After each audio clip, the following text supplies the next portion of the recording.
মোৰ নাম মহম্মদ উমৰ আলী। মই বেছিমেৰী ব্লকৰ অন্তৰ্গত ৫নং বুঢ়াজা গাঁও পঞ্চায়তৰ এলেকাধীন কাহিবাৰী গাঁৱৰ এজন খেতিয়ক হয়। মই PM কিষাণৰ ২১ নম্বৰ কিস্তি পাইছোঁ। আজি ২২ নম্বৰ কিস্তি পাম। এতিয়ালৈকে একাউণ্টটো চেক কৰা নাই। তো PM কিষাণৰ এই ২,০০০ টকা পাই মোৰ বহুত ভাল লাগিছে। আৰু মই আগতে যিখিনি পইচা পাইছিলোঁ, মই খেতিৰ যিখিনি সা সঁজুলি সেইখিনি কামতে খটাইছোঁ।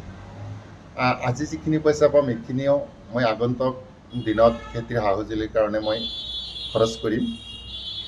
আৰু এইখিনি আমি পোৱাৰ কাৰণে প্ৰধানমন্ত্ৰী শ্ৰীযুত নৰেন্দ্ৰ মোদী ডাঙৰীয়াক মই অশেষ ধন্যবাদ জ্ঞাপন কৰিছোঁ।